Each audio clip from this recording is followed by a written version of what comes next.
Hello. I apologize for not posting sooner, but considering my intention is to discuss theodicy, which is a difficult issue under any circumstances, the question of why a good God permits evil to exist in our world feels especially complicated right now. I had hoped to take my typical irreverent approach, and while I will still try to be a little bit unbuttoned, I do not want to make light of the subject. I want to take an honest look at a nice beer from a wonderful brew pub, and also present the concept of theodicy as honestly as possible, while remaining true to my practice of juxtaposition, which may or may not be odd, funny, irreverent, or profound this particular time. So, thank you for joining me for Beer and Theology.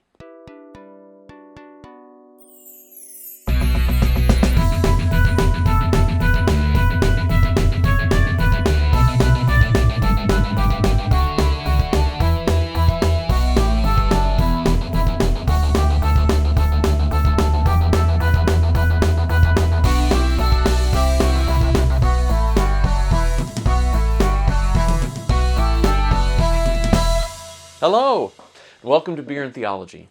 My name is Scott Stivers, and if you enjoy talking about life, the universe, and everything while drinking a beer or two, then like this video, hit the subscribe button below, and turn on notifications. So, let's get started with Beer and Theology. Last episode, I tasted a beer from 3 miles down the road at Back Channel Brewing Company. I want to take a moment to call out a significant offering, a collaborative American Imperial Stout called Black is Beautiful. 100% of the proceeds of this beer will be donated to organizations that support social change. But for this episode, I only traveled 5 miles up the road to Iron Exchange Tavern and Brewery in Maple Plain, Minnesota. I feel bad for Iron Exchange owners Todd and Mary Murley. No sooner had they held Iron Exchange's grand opening in January of this year, then they had to close on March 16th on account of what some might call an act of God, COVID-19. For Todd, Iron Exchange is a dream come true. After playing Mr. Mom for 21 years while also honing his home brewing skills, he wanted to get back to work doing something he loved. So on top of brewing, Iron Exchange is a live music venue that uses the brewery as a backdrop.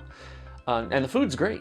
It's basically traditional bar food, but with the flair that can only come from a dedicated chef. It's like the movie Ratatouille, now take a without bite the rats. Of this. No!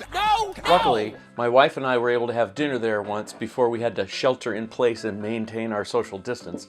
And we both enjoyed the food and the venue. And thankfully, the folks at Iron Exchange were back in business with curbside carryout by April. So I got online, looked over their beer selection, and decided on the Oatmeal Stout. Now, I must admit, I chose the Stout because at $8 per crowler, this 8% alcohol by volume bad boy is a steal.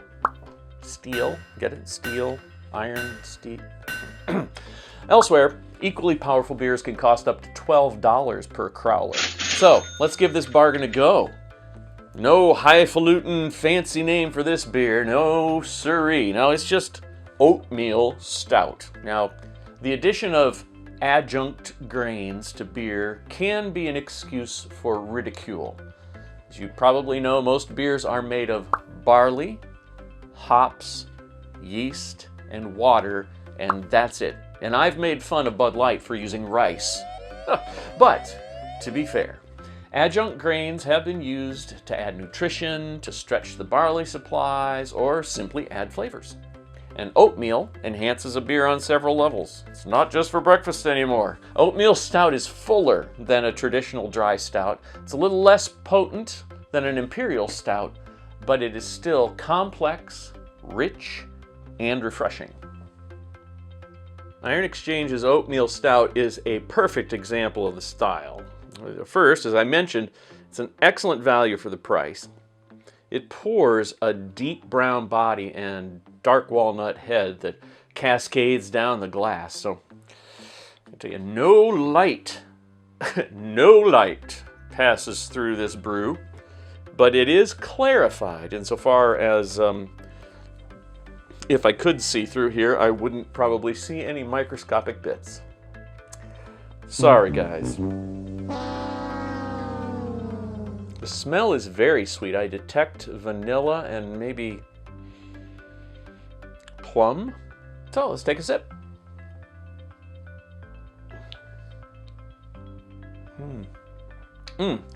Starts off sweet with a hint of banana. And then it goes a bit tart.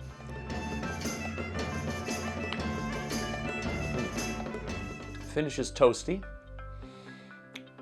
Just a slight zing on my tongue from the carbonation, which I kind of like. The mouth feels really light and refreshing, surprisingly refreshing for a stout this sweet, this gulp sweet with 8% alcohol by volume. I might have to say this beverage is deceptively dangerous. I mean,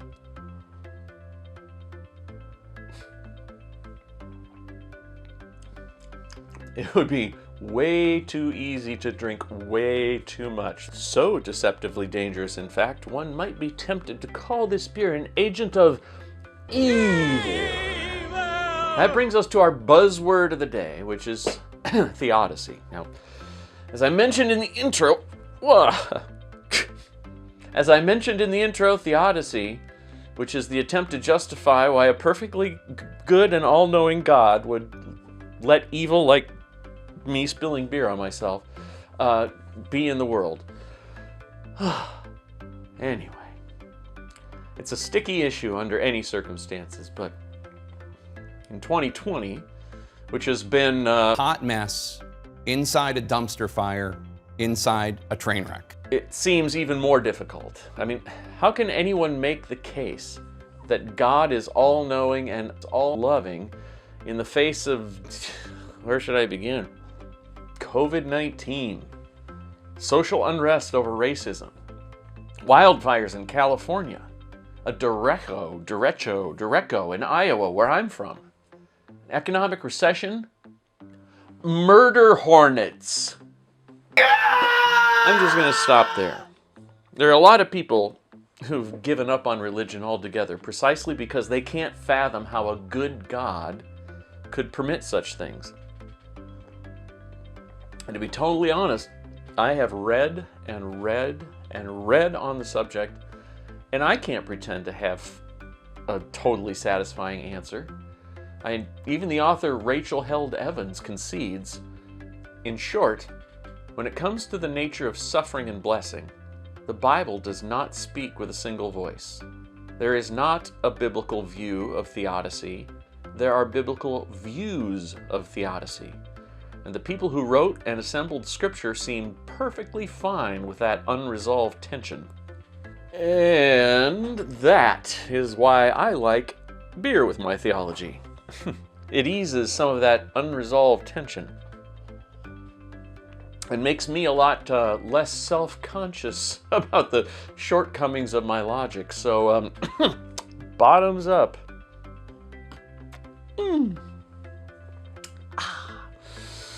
In my last episode, I talked about the original fall from grace and argued that the very fact that Adam and Eve ended up having the knowledge of good and evil after eating the forbidden fruit is exactly why sin and suffering exist. Before eating the forbidden fruit, Adam and Eve were, according to Genesis, they were both naked and felt no shame. And after eating the forbidden fruit, the eyes of both were opened, and they realized they were naked, so they sewed fig leaves together and made coverings for themselves. Again, Genesis 3:7. So, before eating the fruit, being naked was good. After eating the fruit, being naked was bad. And it's still considered to be indecent today. Right here, we could start to go down a rabbit hole and never come back. Like, Adam and Eve were created naked, so does that mean God intended everyone to be naked? If that's true, why did Adam and Eve think being naked was shameful?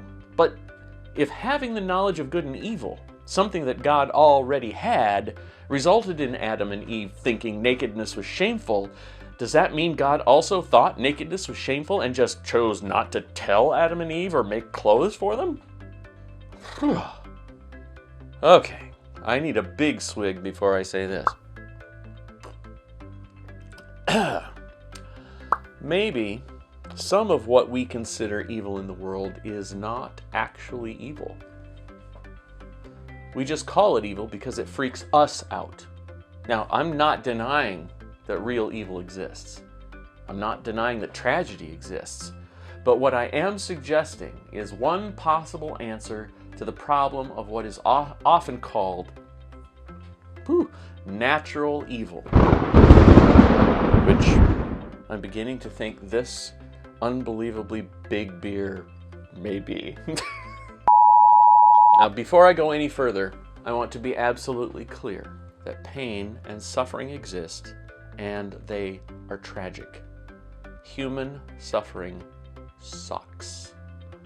According to theologian Eleanor Stump, the whole crust of the earth is soaked with the tears of the suffering. And that has to be revered. That has to be held sacred.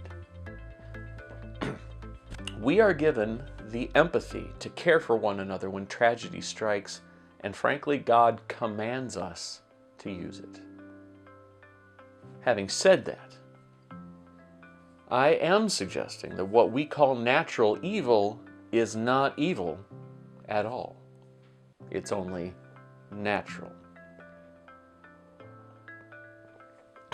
Being naked is natural, but we think of it as evil because it freaks us out. Wildfires are natural, but because we are freaked out by the destruction and death, which is indeed tragic, we call it evil. Hurricanes, earthquakes, floods, and even diseases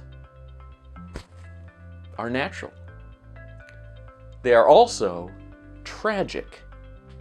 And how you and I respond to tragedy, that can be good or evil. We can't just shrug and say, it is what it is. We need to step up and show love and compassion for people who suffer. When there's tragedy, when there's disease, when there's a hurricane, when there's a flood, we can't just say it is what it is. We are equipped with empathy to love one another and care for one another in those situations. I won't suggest that God allows evil in order to evoke love. We don't need evil to recognize good, and we don't need cold to recognize hot. And we don't need Bud Light to recognize good beer. But anyway, but I might suggest that God has equipped us with love and compassion in a world that includes evil, and He intends for us to use love and compassion as the answer to evil. Whew.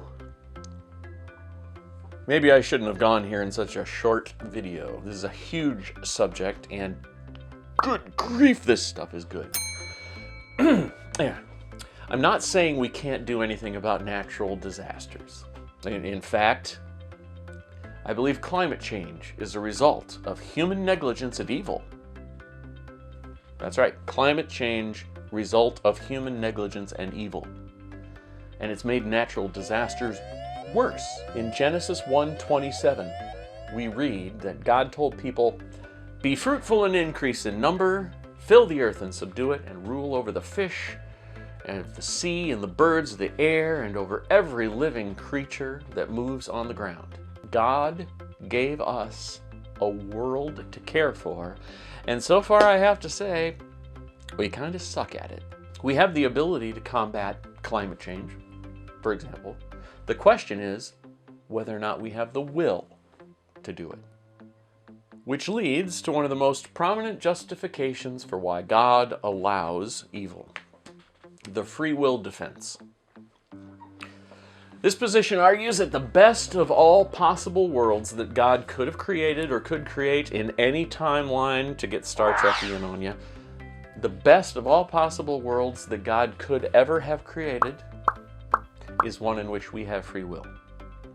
So, even though God has the power and the knowledge to stop evil, the world would actually be worse off if God took away our free will. But again, like I said in the last video, now that we have the knowledge of good and evil, do we really have free will? Are we really free when we are compulsively avoiding pain and chasing pleasure? Are we really at liberty to be who God created us to be, with so many competing values swirling around us and judging us? You know, if I have a choice between Bud Light and Oatmeal Stout, I mean, really, is that even a choice? I might argue that Adam and Eve had free will before they ate the forbidden fruit. They just had no reason to choose evil. They had no reason to be racist because they weren't freaked out by different skin colors. They had no reason to be envious because they would have seen other people's success as a good thing. They had no reason to steal because they had everything they needed. But as soon as they supposedly knew the difference between good and evil, everything frightened them. Everything scared them. Everything freaked them out. And they took it upon themselves to look out for number one. And that, self-centeredness, being curved in on yourself, looking out for number one, that is the basis of what we call moral evil. So, the real question might be, why was there a tree of the knowledge of good and evil in the Garden of Eden to begin with? Well, like many things in the Bible, we have to remember that the Garden of Eden is a metaphor. Now, according to theologian Martin Buber, the garden and exile thus describe human beings becoming aware of their own finitude and sensing the opposites in the world of fortune and misfortune, order and disorder. It seems to me we're still in the process of becoming aware of the opposites in the world. My argument would be that we're terrible at judging between the opposites of fortune and misfortune, order and disorder, good and evil. But what does this have to do with theodicy? Okay, for that I'll need a big swig. But actually I don't need a big swig, but I want a big swig. I would argue that the only way for God to eliminate evil would be for God to eliminate not human free will, but human consciousness altogether. I mean, while that's well within God's knowledge and power, it is far from being the loving thing to do. God does not want a creation in which we are not conscious. The fall from grace is the story of a person, Eve, who wanted to be better. She wanted to be like God. That's not a bad thing. Who among us doesn't say, oh, I want to be more like Jesus, I want to be more like God? But in a split second, the difference between better and not better was created. Ever since humans became conscious of better and not better, the concept of better and not better has evolved into better is good, not better is evil. And we've spent our entire history trying to protect what we think is good and prevent what we think is evil, not realizing how utterly horrible we are at telling the difference between the two. There's a reason why it says they have become like us, knowing the difference between good and evil, except God knowing the difference between good and evil is a totally different thing than us knowing the difference between good and evil. We are horrible at telling the difference between good and evil. In other words, I believe the question of why God allows evil is kind of a red herring. It's a distraction. God isn't the problem. The problem is We have met the enemy and he is us. The real question is, why do we allow evil when God has gone out of God's way to tell us how to get rid of it? We have the answer to evil in our hands, and it's in the Bible, and I'm not going to say anything about it now because that would ruin all the upcoming parent theologies that I could possibly do. God has gone out of God's way to give us the answer to to give us the answer to the evil in the world. The evil is in the world because in order for us to be conscious, in order for us to even know anything, we start to see differences, and we have classified some things as good and some things as evil. And even in the natural disasters that bring tragedy, there is one answer, and that answer is love. Love is the answer. Love and this beer from Iron Exchange. Seriously though, wow. Okay, yeah, but mostly love. May you always remember, when the world is a hot mess, inside a dumpster fire, inside a train wreck, that there is a response. And that response is love and beer. But mostly love. Thank you for joining me for this episode of Beer and Theology. If you enjoyed this episode, please hit the like button below and subscribe to the channel with notifications on. Next time, we'll try a beer from Birches on the Lake Brew House and Supper Club. It's in Long Lake, Minnesota. And as for the buzzword, I will take your suggestions in the comment section below, because it doesn't have to be super deep and heavy. In fact, after Theodicy, maybe we could use something light. Not that light. In the meantime, remember, beer is proof that God wants us to be happy. I think, unless my idea of good and evil is not. I don't know, maybe I don't. Forget it. I'm happy. Thanks, Iron Exchange.